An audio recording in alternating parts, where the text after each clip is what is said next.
I never thought rejecting a man could land me in court, but Jason proved me wrong.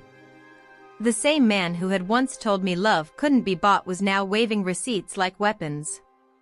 And in that courtroom, his true face finally showed. We met on a Tuesday, because misery and rent are always due on Tuesdays. I was closing at the cafe after my evening shift when my friend Mia dragged me to a bar 2 blocks away just for one drink. Jason was there with her boyfriend's group from a trivia league, loudly explaining to the table why a rom-com villain was actually misunderstood. He looked like a normal guy, khakis, a watch a little too shiny for the outfit, beard trimmed like he practiced it. He offered to buy the table around. I said no thanks.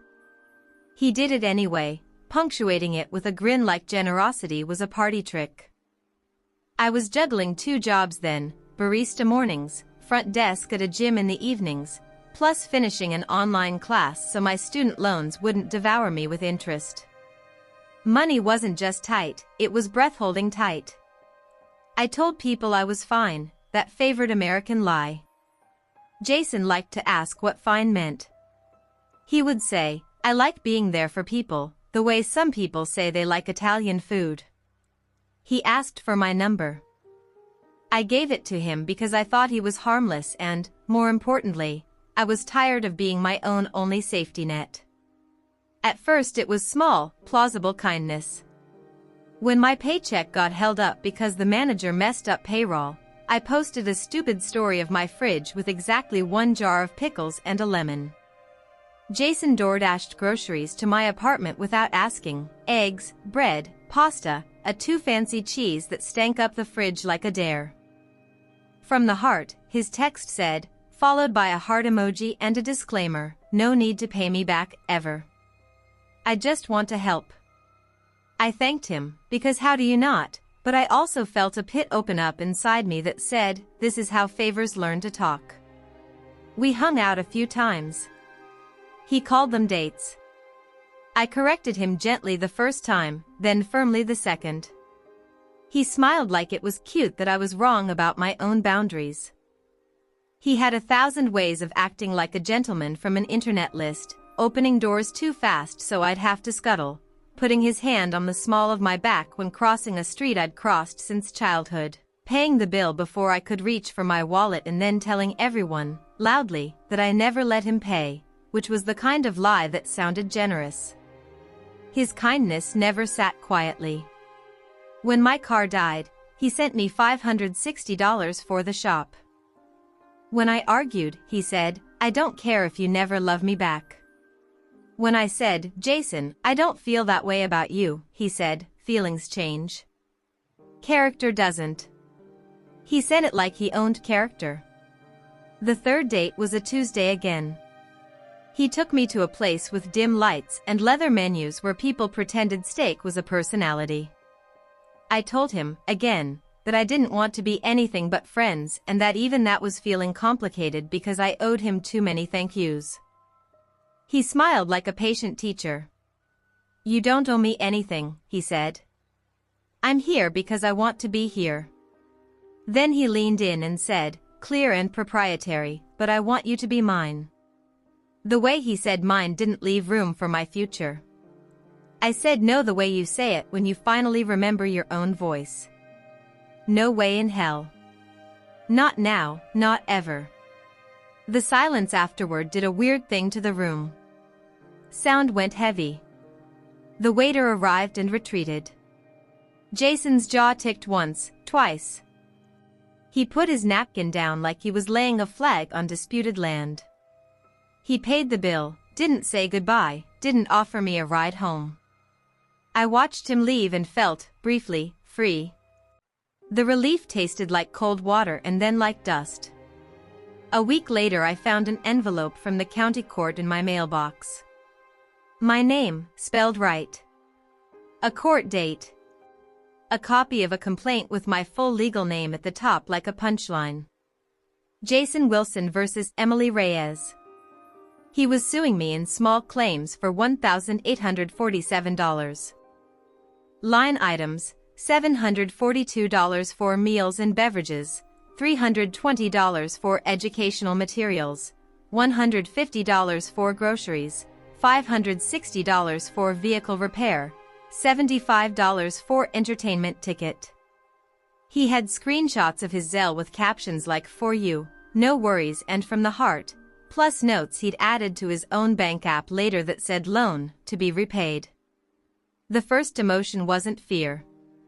It was humiliation, like someone had taken a photo of me asleep and passed it around. The second emotion was anger with fingernails. I called Mia. She said, "He's actually doing it? Are you kidding me? The Tiny Claims clown show?" She called her cousin, who was a paralegal and the kind of person you want on your side because she alphabetizes fury.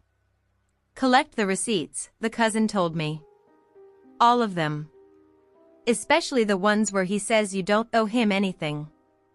Back them up to the cloud and print them. Judges like paper." I dug through texts at 2 a.m. Screenshotting, naming files like a dutiful archivist of my own life, 01_heart_no strings. PNG, 02_not a debt.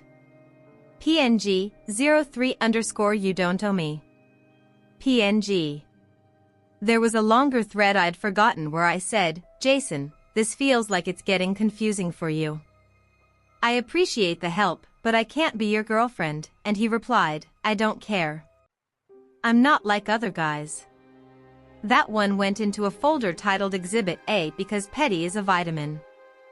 The court date arrived with the kind of fluorescent light only government buildings and bad breakups have. The courtroom was small, wood-paneled, everybody pretending their clothes were more serious than they were. A row of plastic chairs held an audience of strangers with their own tiny catastrophes, a landlord, a woman with a binder of coupons, a teenager in a hoodie here for God knows what. Jason sat across the aisle wearing a navy blazer that tried too hard. Next to him was a stack of papers and a man I recognized, a coworker of his named Liam, who once joked that Jason's love language was itemized billing. The judge, her nameplate said HONE, heart, had the face of a woman who has been lied to many times and learned to take it personally. The clerk called our case. Jason launched into a speech that had been rehearsed in front of a mirror. He said he had supported me financially during a period of hardship, that I had implied a future together, that he had invested in the relationship, that I had reneged on an understanding. He said understanding like the word itself owed him money. Judge Hart leaned back. "Do you have a loan agreement, Mr. Wilson?" He shuffled. "No, Your Honor, but she knew. She knew this wasn't just charity." "Do you have texts where she acknowledges a promise to repay you?" He brightened. "I have texts where she thanked me and said she appreciated me. She said she didn't want to feel indebted." Which means she knew it was debt," he said, triumphant like he'd solved math. The judge looked at me. "Ms. Reyes?" I stood up. My hands shook but my voice didn't. I handed the bailiff a stack of printed texts. "Your Honor, in these messages Mr. Wilson repeatedly states his payments are gifts. He uses the phrase 'from the heart' and 'no strings attached' several times. I told him explicitly, on multiple dates, that I did not want a romantic relationship and that any time spent together was not dating. He acknowledged that. I never requested money. He either volunteered or sent it without asking, and whenever I tried to decline, he insisted I accept." Judge Hart flipped through the pages. She read aloud a text from Jason. "I don't care if you never feel the same way. I just want to be there for you. Think of it as a gift. No payback, ever." She paused, then another, "You don't owe me. I just like helping." She looked up at him. "Mr. Wilson, do you understand what the word gift means in a legal sense?" Jason's face did the color red that happens to people who think they are the main character in a courtroom drama. "She led me on," he said. She accepted my generosity knowing I wanted more. The judge sighed, the sigh of a woman who wanted a coffee and a world with fewer Jasons. People give gifts for all sorts of reasons, Mr. Wilson. It's not illegal to be disappointed. What you're asking me to do is convert your voluntary transfers into loans without any agreement, based on your unilateral expectations. The court will not do that. That is not how any of this works. He sputtered. But. Case dismissed. She didn't bang the gavel. She didn't need to. The word dismissed had the finality of a door closing on a finger. Jason's mouth worked like a fish thrown onto a dock. Liam, the coworker, stared at the floor with the intensity of a person trying not to be seen on a ship that's sinking. And then Judge Hart did something I didn't expect. She looked at me and said, "Ms. Reyes, if you are receiving unwanted money or communications from this individual, you are within your rights to refuse and block contact.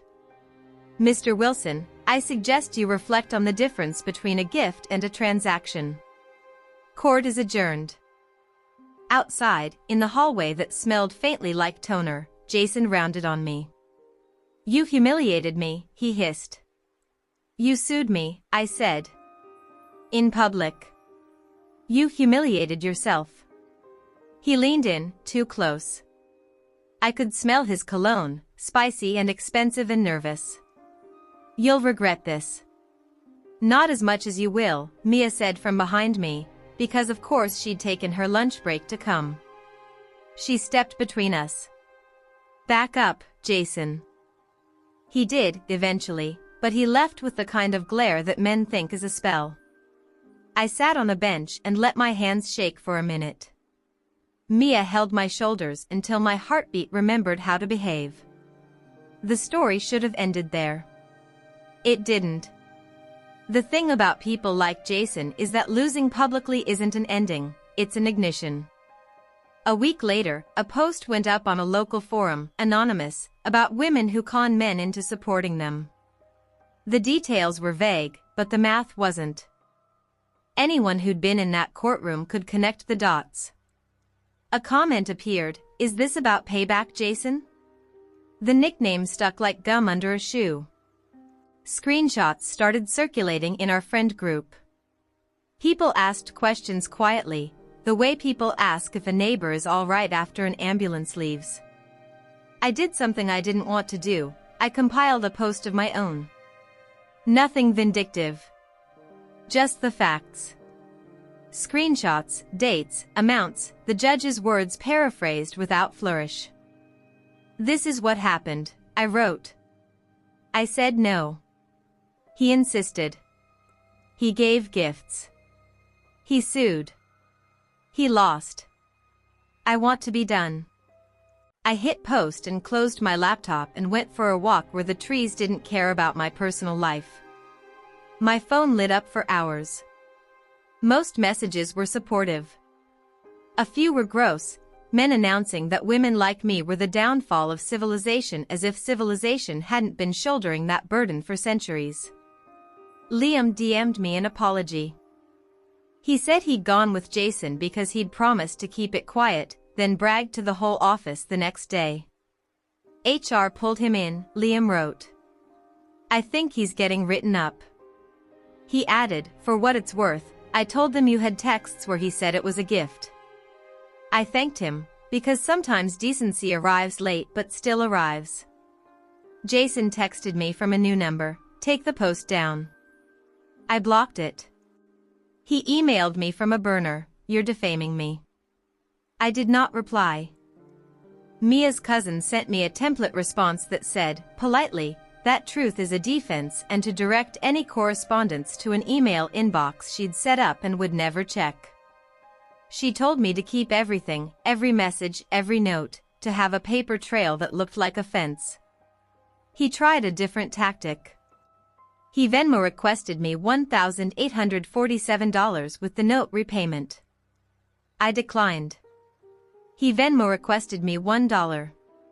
He wrote, "Let's talk." I declined that too. He sent me $0.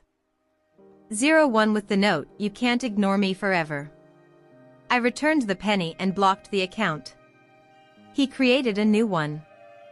I changed my privacy settings until Venmo thought I was a ghost. He posted on his Instagram a quote about how men who give without being appreciated become villains, the kind of sticky note philosophy that gets people in trouble. Comments under it were not kind. Someone asked him if the court date taught him nothing. Someone else called him payback Jason. He turned off comments. He turned them on. He turned them off again. One late night, when the city sounded like a dishwasher, quiet rattles, distant sloshing, I wrote myself a letter I didn't send to anyone. I wrote about the way guilt masquerades as gratitude. I wrote about how women are trained to say thank you so often that we forget no is a complete sentence. I wrote that none of us are responsible for how someone chooses to love us, especially if they choose to love us in ways we did not ask for. I wrote that gifts with expectations are not gifts, they are invoices waiting for a due date. Things calmed because everything does. Gossip is lava, it flows hot, then cools into rock. I went back to my 2 jobs, then one, then a better one, front desk to assistant manager, because I am very good at color-coded spreadsheets and making irate men talk quieter with a single look. I paid off one of my smaller loans and celebrated with a cupcake that cost too much for 1 bite and just enough for 3. I taught a spin class on weekends because yelling "you're doing amazing" at strangers to loud music can heal parts of you therapy only circles. Every now and then, someone at the cafe would whisper, "Is that the guy?" when a man in a navy blazer walked past the window, but it never was.